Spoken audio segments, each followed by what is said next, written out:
Om Sahana Vavatu Sahanau Bhunaktu Sahaviryam Karavavahai Tejasvinavadhitamastu Ma Vidvishavahai. Om Shanti Shanti Shanti. Hari Om Tat Sat. We have been studying the 11th chapter of the Gita, where Sri Krishna shows his Vishwarupa, or universal form, to Arjuna. Arjuna is wonderstruck, and then he praises the Lord. And all these verses, beginning from verse 15, which we studied earlier, deal with that kind of Arjuna's praise. Today we deal with verse 19th onwards. Anadimadhyantam anantaviryam anantabahum shashi-surya netram pashyami tvam deeptahutashavakram swatejasa vishwamidam tapantam. I see you without beginning, without middle, without end, infinite in power, of manifold arms. The sun and the moon are your eyes. The burning fire is your mouth, heating the whole universe with thy radiance. Dyava prithivyo ridam antaram hi vyaptam tvayekena dishasya sarvaha drishtvaadbhutam rupamugram tavedam lokatrayam prabhitatam mahatman. The space between heaven and earth and all the quarters are filled by you alone. Having seen this, thy marvelous and awful form, three worlds are trembling with fear, O great soul one. Here you can see the description of what today astronomy calls the violent universe. I saw a TV film some time ago with this title, The Violent Universe. We see the beautiful aspect of the universe, we see softness, etc. There is also the violent aspect. In this universal form, Arjuna saw that violent aspect of the whole universe in the body of Krishna. Amihitvam surasankha vishanti Kejit bheta pranjalayo grananti swasti titva maharshi siddha sanghaha stuvanti tvam studibhi pushkalabhihi. Verily, into thee enter these hosts of gods. Some extol you in fear with joined palms. Made be well, made be well. Thus saying, bands of great rishis and siddhas praise thee with splendid hymns. Siddhas are certain perfected beings. Siddha means perfect person. Siddhi is perfection.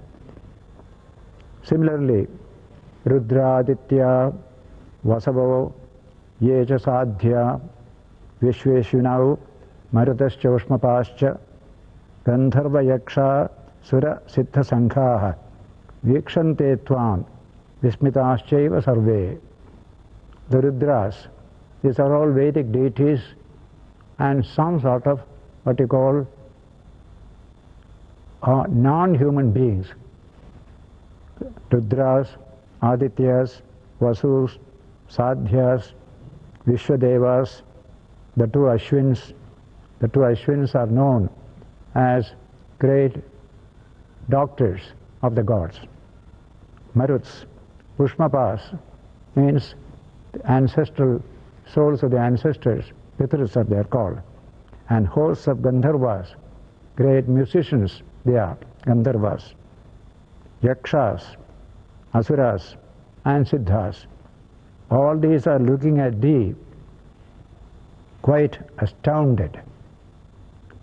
Rupam mahatte bahuvakta netram mahabaho bahubahurupadam Bahudaram Bahudamstrakaralam Drishtva Loka Pravitita Tathaham.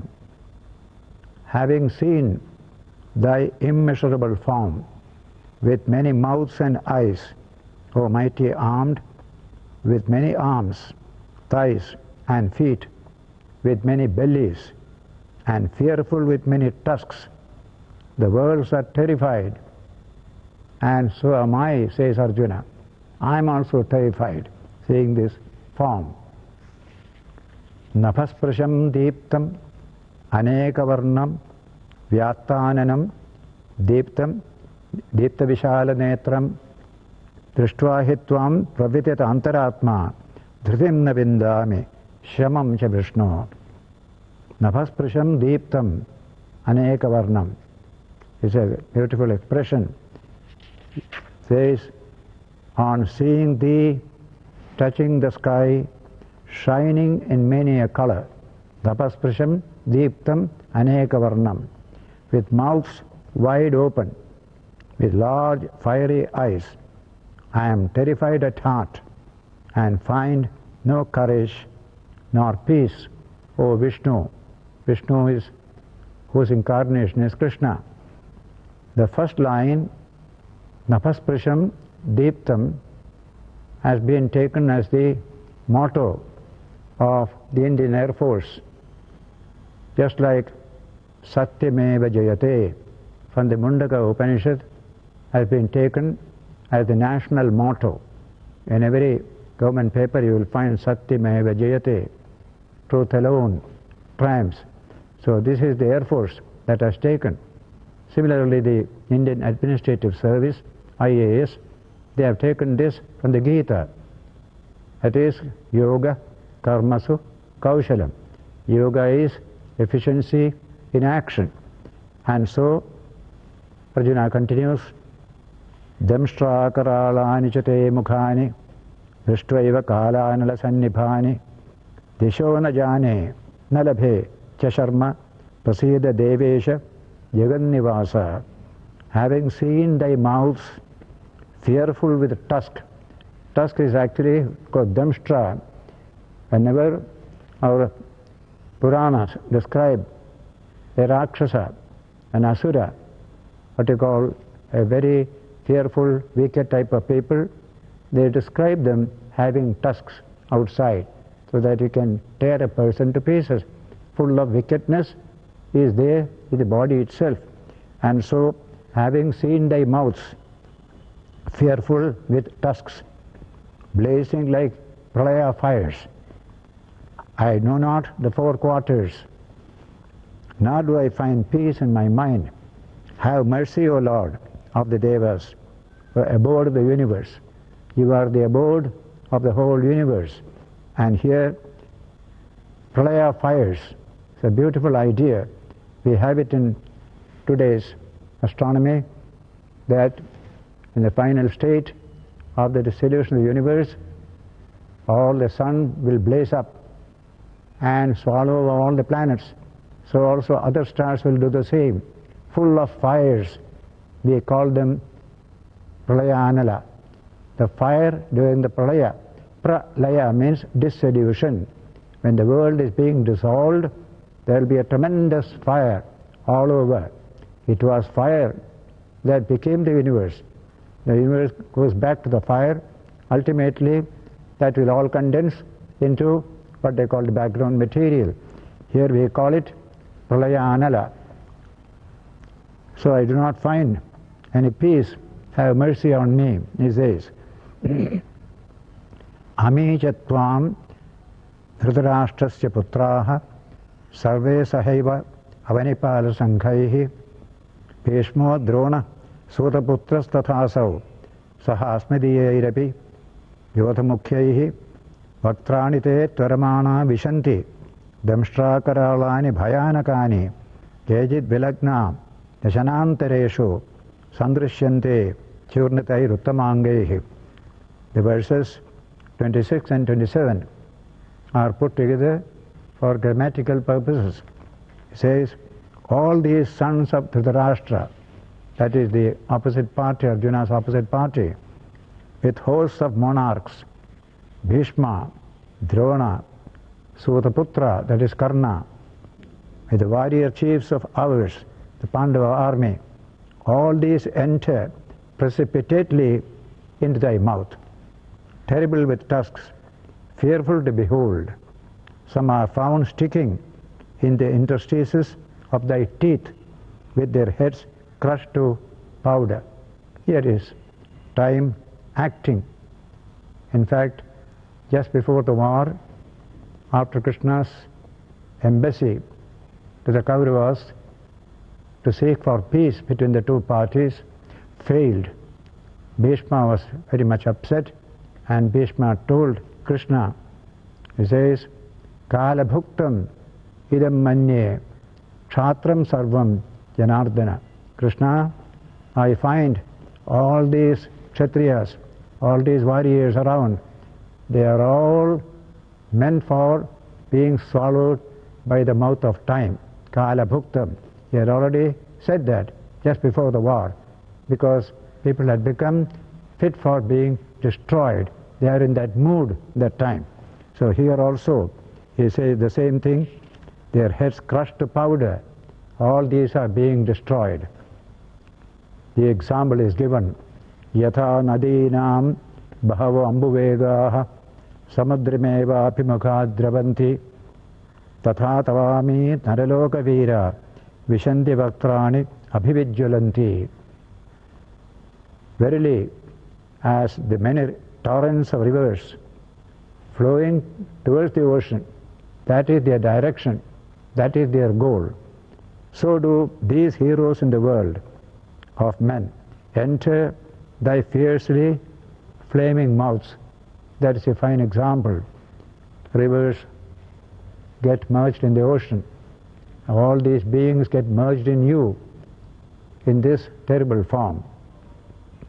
Or another example, Yatha pradiptam jvalanam patangaha vishanti nashaya samardha vegaha tathaiva nashaya vishanti lokaha tavavapi vaktrani samardha vegaha.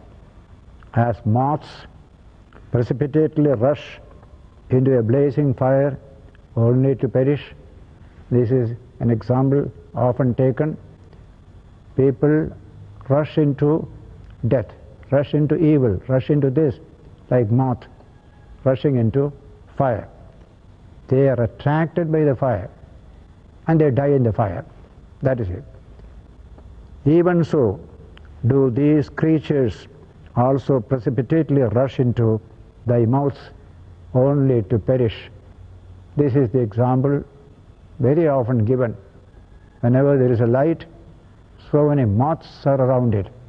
Today's lights are all electric, therefore they don't die so quickly. But if it is open light, so many are simply burned to pieces in a short time. Lelihyase krisamanas samantat lokan samagran vadane jvaladbhi tejobhirapurya jagat samagram bhasastavogra pratapanti Vishnu. Swallowing all the worlds on every side with thy flaming mouth. Thou art licking thy lips, thy fierce rays filling the whole world with radiance are burning, O Vishnu. No more strong language can be used to describe the terrible aspect of the universe than what you find in these verses. We have the concept of the terrible. The world is not merely life, but also death. Reality has both these aspects, life as well as death. This was recognized long ago in India, in the Rigveda itself, that oldest book, where it is said, Yasya chaya amritam, yasya mrityuhu, that ultimate reality whose shadow is life and death. Life and death form aspects of the same reality, not life alone, death also. So unless we understand the nature of death, we cannot get a clear understanding of reality. Only one side of reality we shall know. So a philosophy which doesn't know the nature of death is not a deep philosophy.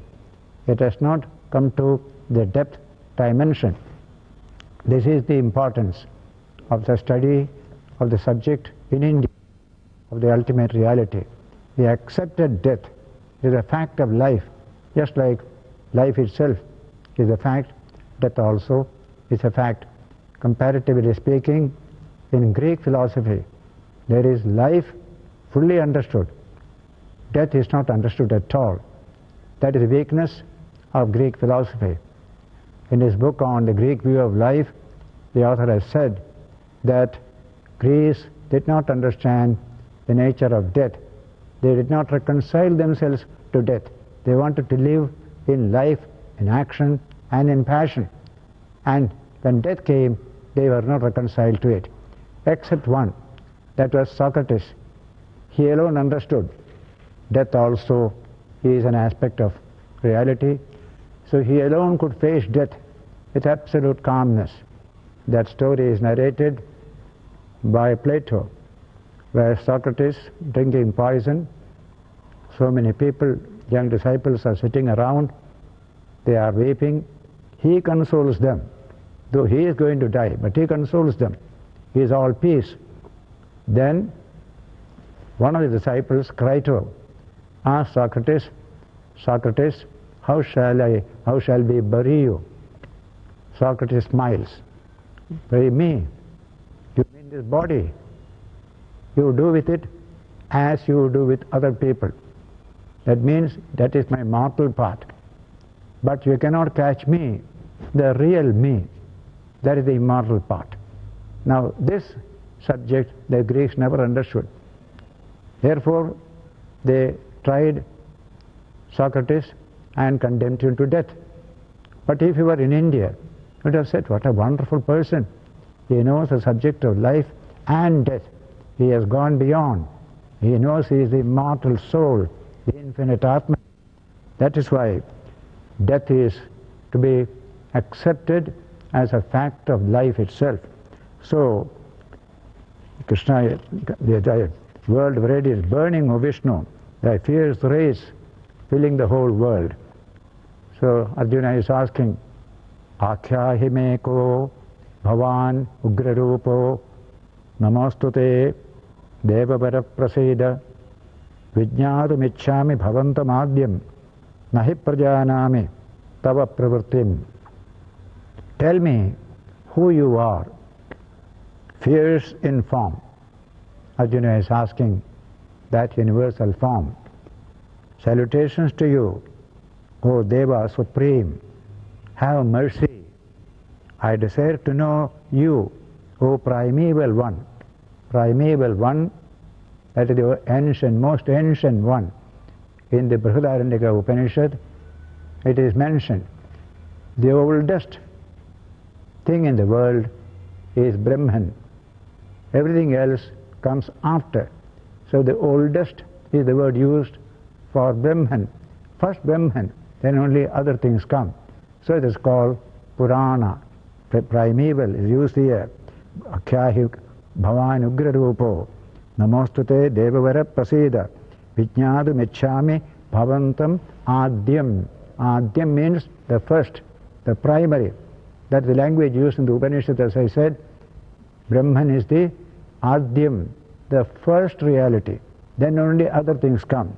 First one, then the many. So it is called the ancient one. Nahi prajanāmi tava pravrittim. I desire to know who you are. I don't know indeed thy purpose. I am absolutely confused in mind, says Arjuna in the last verse of his exclamations. Now comes the reply of Bhagavan, Sri Krishna. Bhagavan uvacha. Bhagavan said, he is telling, Kalosmi lokakshagat pravruddho lokan samahritamiha pravruttaha ritepi tvam na bhavishyanti sarve yevasthita pratinekeshu yodhaha. He says, know me to be time, Kalosmi. Kala is the word for time. I am time. Logaksharva pravardho. Mighty, world-destroying time. Come to manifest for the purpose of enfolding this world. That is my nature. So time is one aspect of the ultimate reality. Eternity is another aspect of the ultimate reality. We have to understand both time and eternity. Even without you, Arjuna, none of these warriors arrayed in the hostile armies shall live. Even without you. Arjuna said, I will not fight in the first chapter. So now Krishna says, even if you do not fight, these will not live. They are all swallowed by time. I am that time. Kalosmi. Therefore, if that is so, Krishna is telling Arjuna, Tasmat, therefore, Tomuttishta. Don't sit down like this, saying I shall not fight. Stand up. That's language. Awake, stand up.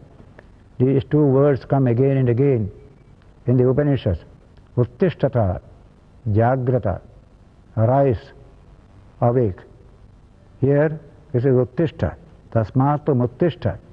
Since you will be an instrument for this work, for the work of Kala. Yashola Bhasva, get the glory that belongs to a human being, a heroic human being. When a critical situation comes, he or she must be able to face it and overcome it. That is heroism. Running away is not heroism. Therefore, stand up, O Arjuna, Tamuttishta, Yashola Bhasva, that glory of a human being, facing obstacles and difficulties, overcoming them, that great glory try to achieve for yourself.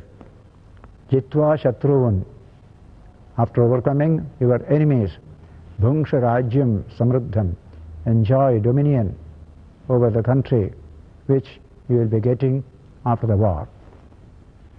Mayaivete Nihata Purameva. I have already destroyed all these people. Nimitta Matram Bhava Savyasachin. You only become the instrument for that great work. They are already swallowed by time, by me. You be the instrument. This is the beautiful verse here, verse 33. If you apply it to India today, the same language Krishna will use and the same language Swami Vivekananda used with respect to our people. Tasmatu Muttishta. Wake up and stand up. Yashola Bhasva. At the glory that belongs to a human being. Manliness, strength, fearlessness.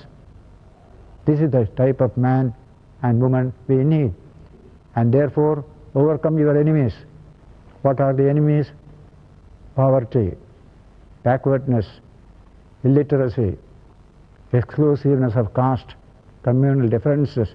These are all our enemies. Overcome them.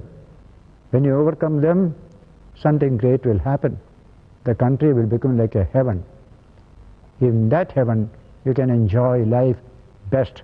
So he says, Jitva Shatruvun, Bhungsha Rajyam Samruddham. Enjoy life in this prosperous country of yours, which is endowed by nature. So Krishna will tell that to us today. Everybody has not to face a battle, a real battle. The battle of life, everybody has to face. Every nation has to face.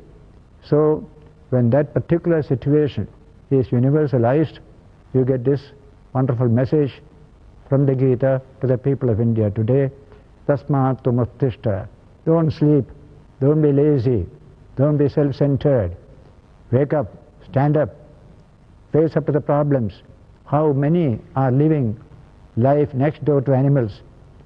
Try to raise them up by your work, by your sincerity, by your spirit of service, and thus establish harmony in society. This way we can enjoy heaven here itself. Earth itself becomes a heaven, and Vedanta affirms again and again, it is the human being that creates a heaven or a hell. There is nothing separate. If you do well, live according to a very great philosophy, you will create heaven. If you have a petty philosophy, you will create a hell. It is up to you to create heaven or hell. So Vedanta says to every human being, be an instrument to create a heaven around you. This is the message which Swami Vivekananda gave to India on the lines of the message Krishna gave to Arjuna in that particular situation. Swamiji said, whether you individually work or not, in this age India is going to become great and strong. It is going to solve its problems. If you don't do so, others will do so. Therefore the last line, Nimitta matram bhavasabhyasayin, become an instrument for this great purpose. What a blessed life it is that we use our life to achieve this kind of human development around us. As Bernard Shaw, the British writer, had said, this is the joy in life, to be used for a purpose which you consider mighty, to be a force of nature and not a mere clod of ailments and grievances, ever complaining that the world doesn't make you happy. That kind of attitude is a petty, small attitude, unworthy of a human being so high in the evolutionary scale. So that is the universal message coming from this utterance of Krishna when you apply it to human conditions everywhere in India and elsewhere. Therefore, tasmat tumuttishta yasho vilabhasva jitva shatrun. Shatru, enemy. Enemy is not the same every time. At that time, the Kauravas were the enemy to be conquered. But other occasions, other enemies come. That is how we have to see this present-day enemy. All this kind of laziness, selfishness, feudalistic attitude, all these are our enemies, and so many people who are hungry and thirsty, we don't care for them, that carelessness, these are enemies. These are to be overcome. So, tasmat uttishta yasho lapasva. Uttishta is also added along with awake, the word awake. Jagrata is a waking state only, you can work hard, not in a sleepy state. So the Upanishad adds jagrata. Uttishtata jagrata prapyavaran nibodhata. Swami Vivekananda translated it freely. The passage from Kathopanishad. Arise, awake and start not till the goal is reached. That is a wonderful statement. The literal meaning is, arise, awake, approach the enlightened ones and enlighten yourself. Be alert, for the path is very difficult to cross, hard to tread, like walking on the edge of the razor. So say the sages, Kshurasya dhara nishita duratyaya durgam patastat kavayo vadanti. That is a famous verse of the Katha Upanishad. In that context it is said about the infinite Atman, your true nature. Try to realize this truth by an awakened mind. Work hard. It is a hard job, but the glorious result will make up for all the trouble that you undertake. A glorious result when you climb Mount Everest, stand on the top of the world, say, yes, I have done it, I have done it. That is the glory of the human being. So that Upanishad dealt with it in that particular context, and Bhagavan Buddha, who came 1,000 years after the Upanishad, used the same language. Jagaranta sunet hemam ye sutta te pabujjata sutta jagaritam seyo nati jagaritam bhayam. Those who are awake, listen to my message. Those who are asleep, please awake. The awake has no fear. To the asleep, there is all fear. Nasti jagarito bhayam. It is better to be awake than to be asleep, because to the awake there is no fear. So the word is always awakening. The whole spiritual message of India is the message of awakening. We are asleep on the plane of reality. We are always awake on the plane of little passing things. So awake from the sleep of ignorance, of relativity, etc. So here, this wonderful verse, verse 33, is very important both for dealing with Arjuna's situation and all human situations everywhere. Then it continues. Dronancha bhishmancha jayadrathancha karnam tathanyanapi yodhaviran maya hatamstvam jahima vyatishta yudhyasva yetasi rane sapatnan. Krishna is assuring Arjuna. Drona was a great teacher, military teacher of both the Kauravas and the Pandava brothers, Duryodhana and others, Arjuna and Bhima and others. He was a very capable teacher and highly respected by all these people. Acharya, a teacher he was called. His story is very tragic when you read in the Mahabharata. Dronancha Bhishmancha. Bhishma is the great grandfather of all. He's a wonderful person. The very word Bhishma means the very powerful, excellent, that's the meaning. Jayadratha, the king of Sind, who was married to the one single daughter of the Kaurava family, 100 boys and one girl. That girl was married to Jayadratha. He tried to capture Draupadi when the Pandavas were living in the forest, kidnapped her, and Pandavas had gone hunting. And when Bhima and Arjuna came, found the hut empty. They knew something has happened. They chased him at a distance, caught hold of him, and then they wanted to kill him. But the other Pandavas said, "Don't kill, after all, he is our own brother-in-law, don't do so." So they shaved his hair, keeping 5 tufts here and there as a mark of humiliation, and he was released. Story of Jayadratha comes therefore in the Mahabharata.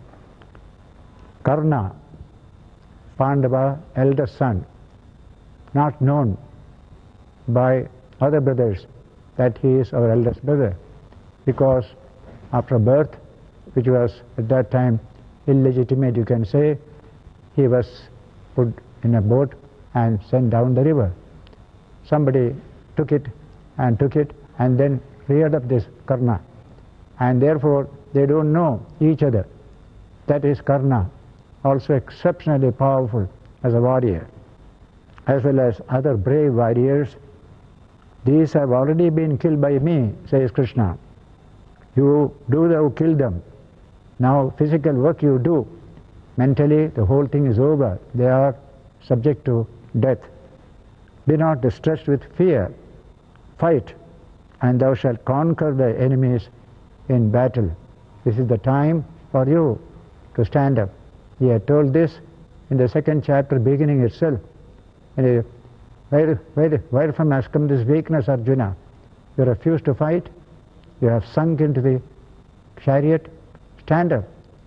Face up to your responsibilities. Be manly. He had told that day. He is repeating it here.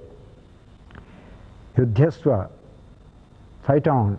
Yetasi rane sapatna. You will certainly win over your enemies in this battle. After this is over, Sanjaya is reporting now. Occasionally you find Sanjaya's words coming. He is the one who reports this to Dhritarashtra in the palace. He has got divine eyes given by Krishna, by Vyasa. So now Sanjaya uvacha. Etat shrutva vachanam keshavasya krutanjalir vepamana kiriti namaskritva bhuyevaha krishnam sagadgadam bheta bheta pranamya. Beautiful expressions in Sanskrit. Having heard that speech of Keshava, that is Krishna. Krishna has got many names. Krishna, Keshava, Madhava, etc. the diademed one, that's Arjuna, that's called the diadem. Arjuna, with joined palms. Whenever you are in reverence, you generally keep palms joined. This is very ancient system in India. Namaskara, joined palms, he says.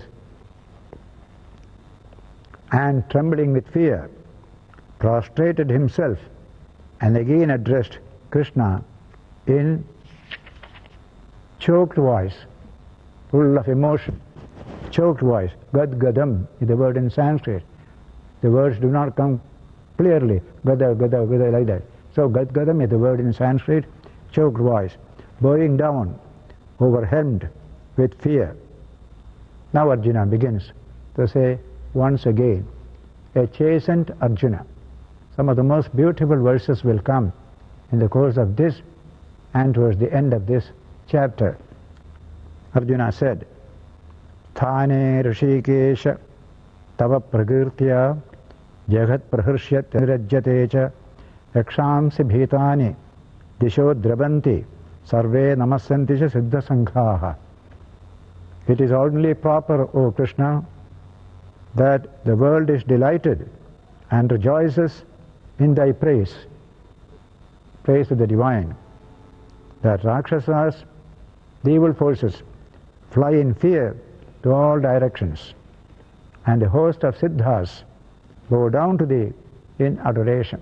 The evil run away, the good stand by and praise. They alone can appreciate the divine. The evil cannot appreciate the divine. So all over you will find the evil forces running away, they are getting destroyed. The good forces, they are being protected by Krishna at this time. They worship thee in adoration. Kasmat chate nanameren mahatman gariyase brahmanopyadikartre ananta devesha jagannivasa tvamaksharam sadasat tat param yat. Why should not people praise you? Arjuna is asking. Kasmachate nanameren. Why should not people salute you, O Krishna, O Mahatman, O great soul? Mahatma is a great word. Maha means great, Atma means self. Great soul. The opposite is Alpatma, a little soul, whose soul is constrained within the body. Whereas Mahatma's soul has expanded beyond the body, become one with all others as well. Therefore it is called Mahatman. It's a great title which people bestowed on Mahatma Gandhi in India, because his soul was never contained within his own little body, whether in South Africa or in India. He worked for the people. He felt one with the oppressed.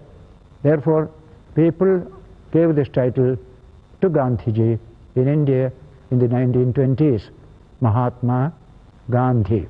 It is not given an official title like today's title, which people receive as this kind of Padma Bhushan, etc. Kasmachate nanameren Mahatman. The name for God also Mahatma in one of the Upanishads. Mahatma, infinite self, that is God. So in the Shvetashvatara, the word Mahatma comes to describe God also. Gariyase brahmanopyadikartre. You are elder to even Brahma, the projector of this universe. In the 8th chapter we saw Brahma as the creator of this universe. Creator means projector. We don't have creation in the Indian theory, something coming out of nothing. But this is only projection, like a spider brings out the web out of itself. That is the nature of creation according to Vedanta. So from Brahman, Brahma appeared, cosmic mind. Out of that universe has come. So you are beyond Brahma, elder to Brahma, that four-headed God we call him, the projector of the universe, the cosmic mind. So Brahman and Brahma. Brahman is the ultimate impersonal, personal reality. This is Brahma, a person, cosmically the original one. So you are elder to him because he came from you. Gariyase Brahmanobi Adikartre. He is the Adikarta, the first projector of the universe. Ananta Devesha Jagannivasa. In you, the whole universe exists. Jagannivasa. It's a very important expression. The whole world is in you. Jagannivasa. Ananta, infinite you are. Devesha, the Lord of all the gods. Tum Aksharam, you are the imperishable one. The word Akshara, in the 8th chapter it came. It is perishable Ikshara. Akshara, imperishable. Tum Aksharam. Sadasat Tat Param. Sat, Asat. Being and non-being. And what is beyond it? Tat Param. That is your true nature. You are beyond Sat, beyond Asat, beyond effect. Sat is effect, Asat is cause. And you are beyond cause and effect. That is a beautiful idea. Sat is what you can see with the senses, you can see there. So it is there you can say, so Sat. But what is behind it, you do not know. So they call it Asat. So being and non-being. And you are beyond being and non-being. In the 8th chapter, 20th verse, this subject had come, using the word avyakta. Vyakta means manifested. Avyakta means unmanifested. A tree is avyakta in the seed, unmanifested in the seed. When it becomes a tree, it becomes manifested or vyakta. So the whole universe is vyakta, the manifested state of nature. The unmanifested state of nature is called avyakta. So in the 8th chapter, that avyakta was expounded. The whole universe, when it is dissolved, goes back to that unmanifested state, that avyakta state. And then verse 20 said, there is another avyakta, even beyond this avyakta, nature's undifferentiated state. Who is that? That is Brahman, pure consciousness, one and infinite. That shloka came. It says, Parastasmat tu bhavo anyo avyakto avyaktat sanatanaha. An avyakta beyond this avyakta. And that avyakta is sanatana, eternal, ever there. Other things come and go, but infinite Brahman remains forever. Eternal is Brahman. Yasya sarveshu bhuseshu nashyatsu na vinashyati. When everything is destroyed in the world, that Brahman remains. The one remains. The many change and pass, as Shelley would say, British poet. So that one is always there. Therefore, this idea, the Atman, Brahman, Avyakta, beyond the Avyakta, Prakriti or nature, has two dimensions, manifested, unmanifested. That's called Vyakta, Avyakta. And behind nature, which is all inert, you can say, what brings consciousness into nature is Brahman, the infinite consciousness, one and non-dual. That is the real Avyakta, which is infinite, which is Sanatana, which is eternal, always. So that is eternal, this is the world of time. So world of time, the world of eternity, both together constitute the totality of reality. And so the Arjuna is asking, and why should not they bow to thee, O great soul one, greater than the primal cause of even Brahma, O infinite being, O Lord of the Devas, abode of the universe, thou art the imperishable, the being and the non-being, as well as that which is beyond them. You are being, you are non-being, you are beyond both. You are cause, you are effect, you are beyond cause and effect. This is the concept of the supreme reality or Brahman. And so, next verse tells us 38. Tvamadideva purusha puranaha tvamasya vishwasya param nidhanam vetasi vedyam cha param cha dhama tvaya tatam vishwam Anantarupa. Very beautiful Vedantic terms are used in this verse. You are the primal divine being, says. The ancient Purusha, that is ancient Purana. Thou art the supreme refuge of this universe. Ultimately the universe finds its final end in you, entering into you, remaining unmanifest. Thou art the knower, the real knower. It's a wonderful idea. Veta is the word for knower. Then Vedyam, what is to be known, you are that. You are not only knower, but what is to be known by all human beings. We have to know the knower. But knower cannot be known. He is beyond knowing. And yet you realize the truth as your own self. Veta, Vedyam cha, Param cha Dhama. Thou art the supreme goal. Thee is the universe pervaded by thee, O boundless form. The whole world is pervaded, like the solar system is pervaded by solar radiation. The whole universe is pervaded by source from which it came, that is Brahman, through various intermediary sources. But a primary source is Brahman, of the nature of infinite pure consciousness, Satyam, Jnanam, Anantam, Brahma. Says Taittiriya Upanishad, Brahman is Satyam, truth, Jnanam, consciousness or knowledge, Anantam, infinity. That is the nature of Brahman. Vayuryevo Yamagdir Varuna Shashankaha Prajapatistam Prapitamahascha Namo Namastestu Sahasrakritvaha Punascha Bhuyopi Namo Namaste. Thou art Vayu, the god of air, Yama, the god of death, god of time, Agni, fire, Varuna, and the moon, Prajapati, and the great grandfather, that is great Brahma himself.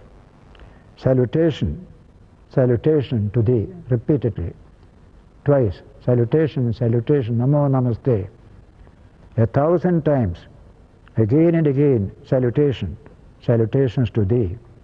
This is how this praise of Arjuna goes on, full of wonder, full of fear, and wants to know what is all this. Later on you will hear what Krishna said about his true nature, and how Arjuna later on understood that Krishna is not his comrade as he took him to be. He is also that infinite one. I did not know it. He is going to tell later on, in a sense of contrition. Sorry, I treated you as my friend. There is an occasion just before the war started, when in the tent, war tent, Arjuna was lying down with his leg on the lap of Krishna. So intimate friends they were, of same age they were. And Arjuna thought Krishna to be his friend only. But now he sees Krishna in a different light. A tremendous impression created, full of fear, full of wonder, which he has given expression to through these verses. Later on he gives that kind of an apology. I'm sorry, I didn't understand your great nature.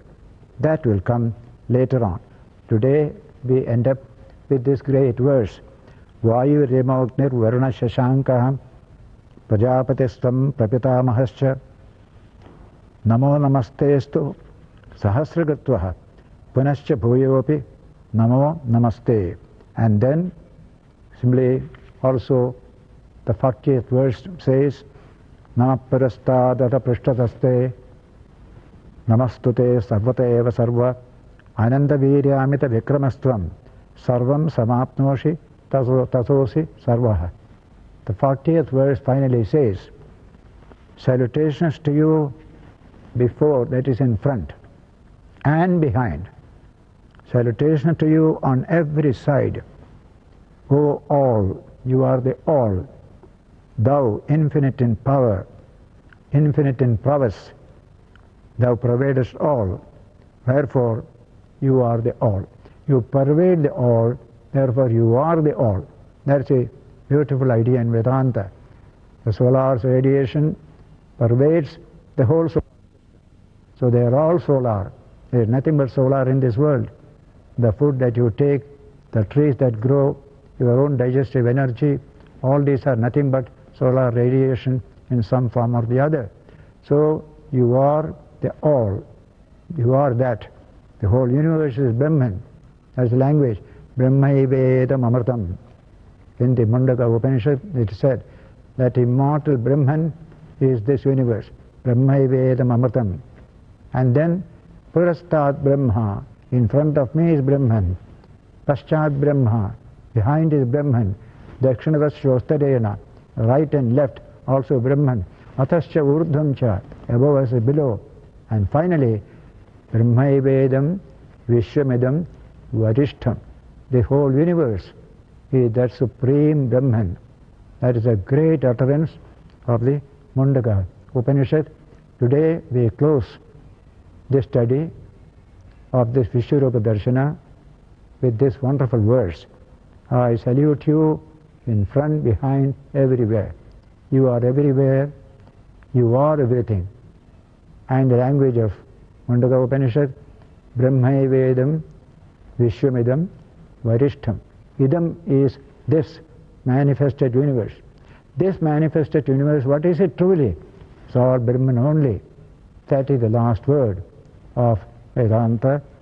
We shall continue the subject next Sunday when we meet here. We will spend a minute in silence and meditation.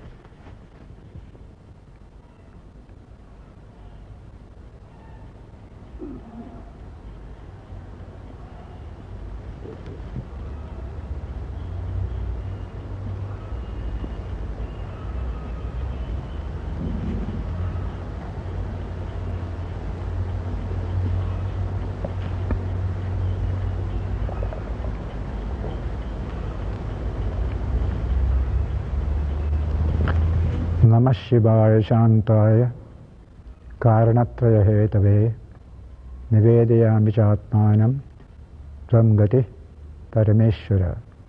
Salutations to thee, O Shiva, O peaceful one, who is the cause of the origin, maintenance and dissolution of the universe. Karanatraya Hetave. I commend myself and my soul unto thee. You are our only refuge. Salutations to thee.